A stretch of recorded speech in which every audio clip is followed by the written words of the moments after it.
Janet, and I am doing a post today in coordination with Cut Cardstock and their design team. And I am using their Royal Sundance felt cardstock in Brilliance White.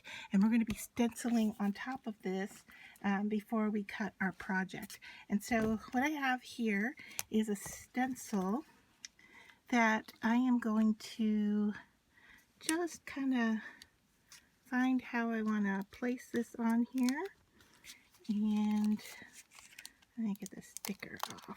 Or maybe if I could just put the stencil down so that the sticker isn't on the paper.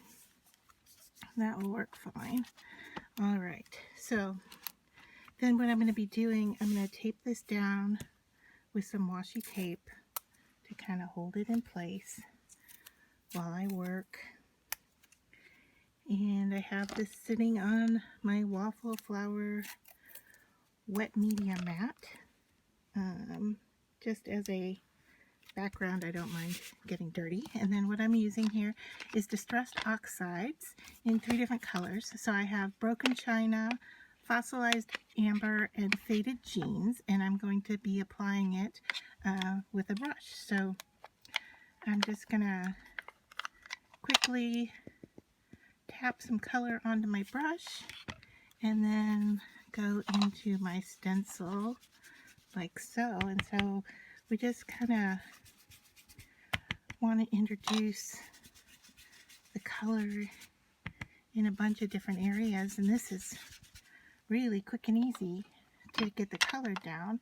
I'm going to change to the fossilized amber, and I'm also changing my brush because I don't want to introduce a different color to that brush I was using. So that other brush is meant for darker, maybe, you know, some blues and so forth. So I'm just gonna wipe this color down lightly, and you can see that I'm getting different texture or different value with the brush depending on how much ink I use. I'm gonna kind of generally cover this with the yellow everywhere I can, and then I'm going to go back in with the faded jeans.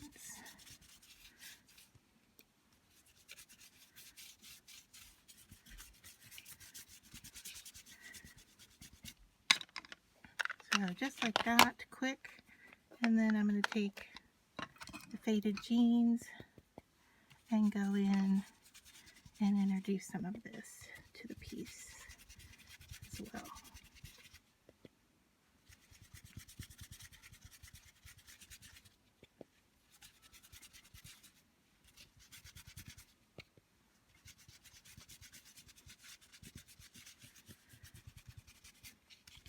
Nice thing about using this kind of a quick drawing technique is that we can lift it up and see what it looks like and then go back into it if we want to. And I think that is probably gonna do it for this piece. Just making sure I've got everything covered there. All right, and then to the reveal. There you go. And then we'll cut out using our personal cutting machine. I'm going to use a Cricut Maker to cut this piece.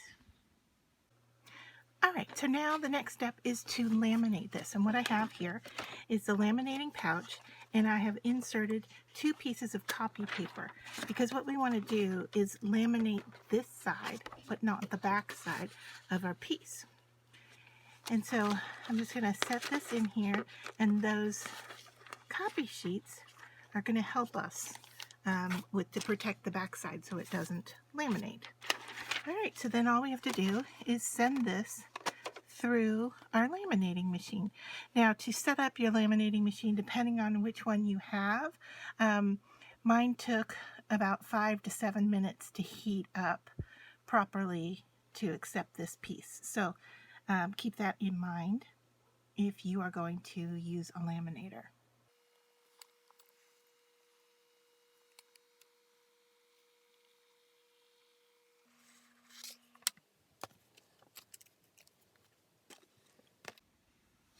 Alright, so now that our piece is fully laminated, what we're going to do is cut into the laminating pouch. So I'm going to just cut along this bottom edge here to release it. I suppose you could laminate first and then put it through your die cutting machine. They just don't read shiny material very well, and so that's why I'm doing it this way. Alright, so here is the trick. Alright, so now we can pull this apart.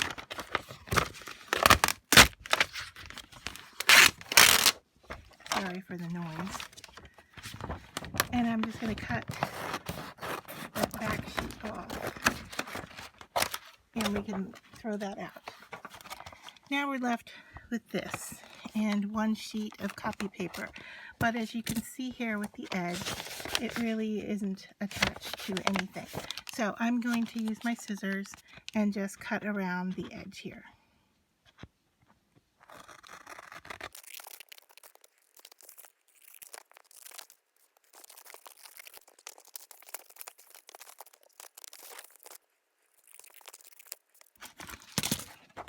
Okay, so I have cut all the way around, and now I can easily remove that piece of copy paper and dispose of it with the cut off pieces. And so what we have left here is our piece of cardstock that we designed. We put it through the die cut machine and cut it, and then we laminated it on one side. Okay, so you can see that the other side is not laminated, which is great. Now we still have our score marks here to show us where to fold, and I am going to just quickly clean up a little bit. I have some excess laminate here, so I'm going to clean that up.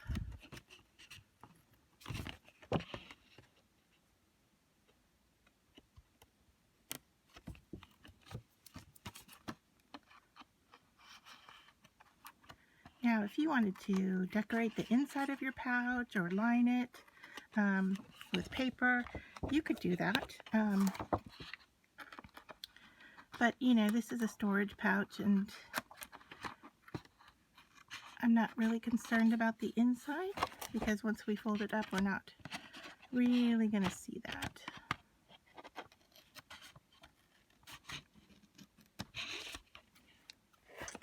Okay. So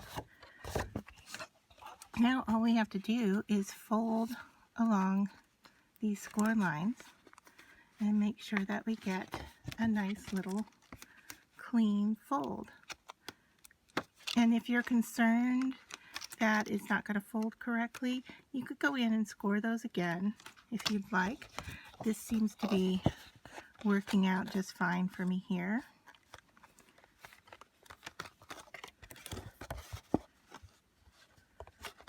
Alright, so just 4 quick little folds. Alright, and here you get a sense of what this is going to look like. Alright, now, before I move on any further, for mine, I'm going to round the corners. You don't have to. It's just an extra little step, but I'm going to just use this corner rounder here and give it a little squeeze. The same here, give it a little squeeze. And so, I'm going to have to clean up my laminate. It doesn't want to behave. Alright, so there. Move that out of the way. And now the next step is I'm going to use my double stick tape, but if you don't want to use double stick tape, you could use adhesive. This seems to work really well. So what I'm going to do is just put my double stick tape here on these little folded edges.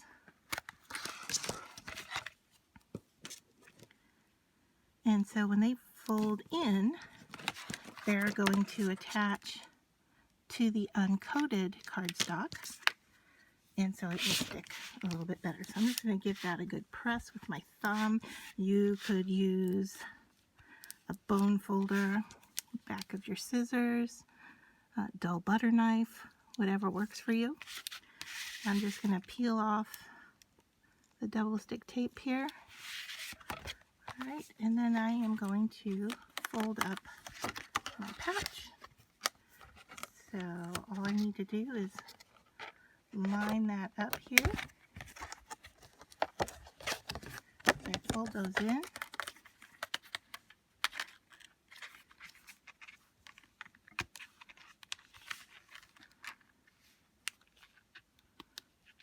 Okay. And there I have a pouch. Now the last thing I want to do here is I could leave it like this. I could tie a ribbon around it. What I'm going to do is I'm going to attach a snap. And so what I have here are some coordinating snap colors. And it looks like I have lost my other two pieces. So let me grab those here. All right. So that, and that. Okay, so now we've got all the 4 pieces that we need, and the tool that is going to punch the holes for us. I need to decide where the center is here, so I'm going to use my ruler. And what I've got here is a 6.5. So I want to go to 3 1/4. So right in this area here is where I want to put my punch. And I am also going to want to put one up on top here. So we're going to want to go right in this area here. I'm drawing on this with a pencil because I can remove that. So I'm going to go right about here, and then I'm going to want to coordinate that down below. So I'm going to take my awl tool, and I am just going to insert a little bit of extra packaging in there so that when I go through here to say where I want my hole, see I've got it here and here, and then this protected it from going all the way through to the back side. All right, so now to do these snaps, I'm gonna poke this piece through, and it doesn't really matter which one of these. There's a male and a female, it doesn't really matter which one. And then this little tool that comes with it, we're gonna line it up here and give it a squeeze. Nice, firm squeeze. And you can see what it does there is it pushes in the little point that we stuck through. Okay, so now we're gonna go through this piece here. Get it in place. Okay. And I'm popping my tape off of the side here. All right. I'm pushing on it too much. Okay, there we go. And then I'm going to put this snap right here. Just, oops, I got it upside down. Okay. Just to make sure they line up, and they do. Okay. I don't want to squeeze this. And once again, I'm probably going to have to pop my tape to get this tool in here. I'm going to line this up and just give it a quick squeeze.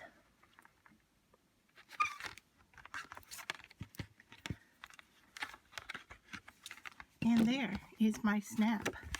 And so that makes for my folded pocket that I can use to store different pieces, different ephemera. I made this one a size that would fit 4x6 photographs. So that was my idea behind making it this size. You could make it any size you want, but I will include the link below so that you can have the cut file and you can make your own. So I hope you enjoyed doing this. I want to thank Cut Cardstock for providing me with the paper to do this project.